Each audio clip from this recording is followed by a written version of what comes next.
Let me ask you something, and I want you to really sit with it before you move on. Think about someone you used to be close to, someone who once sat with you in the mess, in the struggle, in the uncertainty of figuring life out. You shared meals you could barely afford. You shared dreams that sounded ridiculous to everyone else. You were equals, and then something shifted.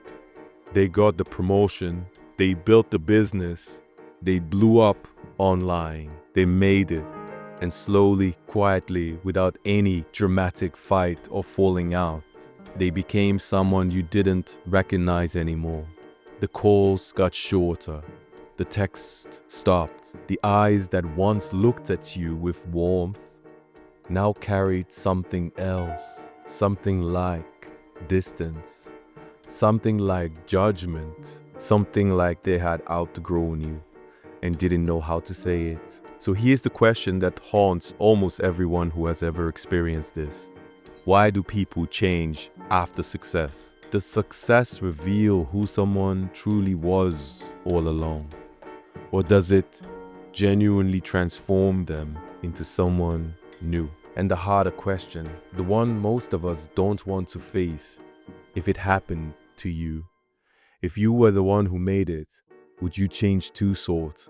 Stay with me on this one, because this goes deeper than you think. There's a concept in psychology called identity shift, and it's one of the most powerful and least understood forces in human behavior. When someone achieves a significant level of success, whether it's financial, social, professional, or creative, their internal sense of self begins to reorganize. The brain doesn't just say, "Oh, I have more money now."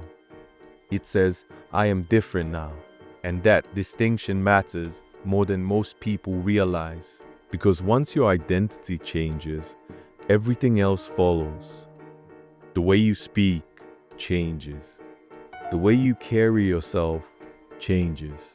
The people you find interesting change. The things you tolerate change, not because you're trying to be arrogant. Not because you woke up one morning and decided to abandon your old life, but because the person who succeeded is building a new internal world and the old one doesn't feel like home anymore. Think about it this way. When you were broke, when you were struggling, your identity was shaped by that struggle. Your friendships were built inside that context. Your humor, your habits, your coping mechanisms, they all belong to a version of you that was surviving. But success introduces a new narrative. Suddenly, you're not the underdog anymore. You're not the one asking for help. You're the one people come to. And that transition, that invisible shift from "I'm figuring it out" to "I figured something out," changes the chemistry of every relationship you have. Not because you wanted to, but because the dynamic has changed, and no one taught either of you how to navigate that. Here's where it gets painful.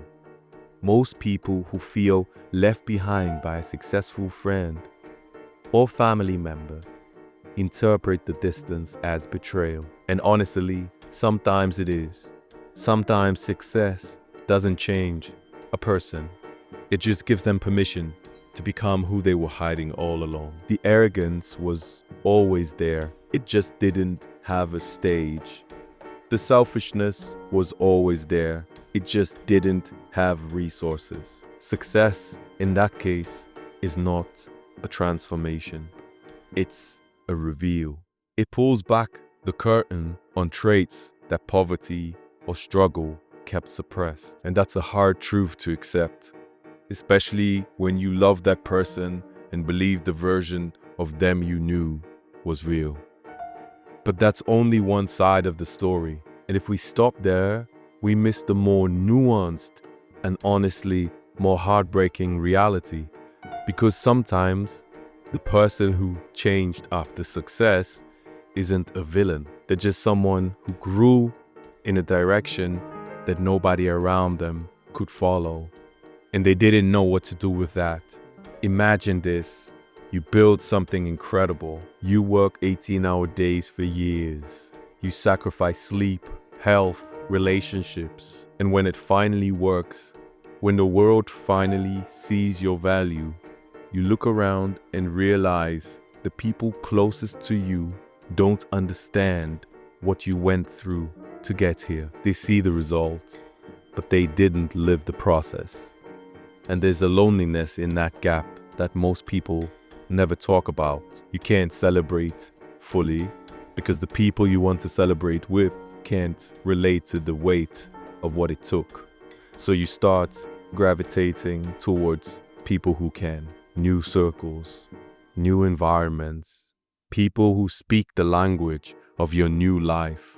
And from the outside, it looks like you've changed. It looks like you've become someone cold, distant, detached. But from the inside, you're just trying to find someone who gets it. This is where power psychology comes in. Research has consistently shown that when a person gains status or authority, their brain literally begins to function differently. They become less empathetic, not because they lose their heart, but because the brain starts filtering the world through a lens of efficiency rather than connection. You start seeing people in terms of utility. You start protecting your time with more aggression.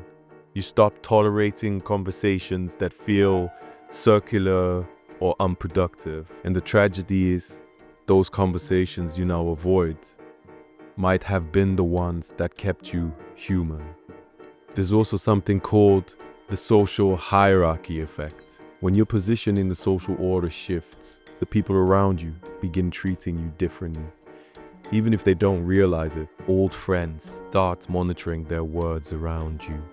Family members start making jokes that carry a quiet edge of resentment. People begin asking you for things they never asked for before, and each request chips away at the trust you once felt. So you pull back. Not because you think you're better than them, but because you can feel the energy shifting, and it's exhausting to constantly prove that you're still the same person when even you're not sure if that's true anymore. And that right there is the most honest thing I can say about this topic. Most people who change after success aren't consciously choosing to become different. They're caught between two versions of themselves, the one they were and the one they are becoming, and they don't have the emotional vocabulary to bridge that gap. They don't know how to say, I still love you, but I'm not who I was. They don't know how to say, I need space, but not because you don't matter. So instead, they go silent. They pull away, and the silence gets interpreted as pride, when often it's confusion. Now let me say something important, because this isn't about excusing bad behavior. Some people genuinely do become worse versions of themselves. After success, they let the money, the status, the attention inflate their ego until they can no longer see the people who lifted them. They start believing their own mythology. They begin treating others a rarity beneath them. Not because they're protecting their energy, but because they've lost perspective. And if you're watching this and you've been on the receiving end of that, I want you to hear this clearly. That's not your failure. You didn't lose them because you weren't enough. You lost them because they couldn't carry success without letting it distort who they are. And that says everything about their character and nothing about your worth. But here's the other side. Some people become more generous after success, more humble, more intentional. They use their position to lift others. They remember the struggle not as something to escape from, but as something that shaped them. And they hold onto the people who were there before the world paid attention. These people exist too. And the difference between those who become better and those who become worse often comes down to one thing: self-awareness. The people who stay grounded after success are the ones who do the inner work. They question their own motives. They check their ego. They remain curious about their blind spots. They understand that success is not an identity, it's a circumstance. And circumstances change. So now I want to turn this toward you, because this isn't just a video about other people. This is about you. If tomorrow everything you've been working toward suddenly came true, the money, the recognition, the freedom, who would you become? Would you remember the people who believed in you before you had proof? Would you stay kind when kindness is no longer required for survival? Would you remain teachable when the world starts telling you that you already know enough at these? These aren't easy questions, and I'm not asking you to answer them with some rehearsed motivational response. I'm asking you to actually sit with them, because the version of you that succeeds will be tested in ways the current version of you can't fully anticipate. And the time to build the character that survives success is now, not after. You don't develop humility at the top. You bring it with you from the bottom. I'll leave you with this. Success doesn't build character, it reveals it. And in some cases, it pressures it until it either holds or breaks. The question was never whether success changes people. It does. The real question is, when it changes you, and it will you have the awareness to notice, the honesty to admit it, and the courage to stay human anyway? Think about that. And if this made you feel something real, if it made you pause and reflect, even for a moment, then subscribe to this channel. This is where we go deeper. Not surface level motivation, not clickbait psychology. Real conversations about who we are, why we do, what we do, and who we becoming when no one's watching. I'll see you in the next one.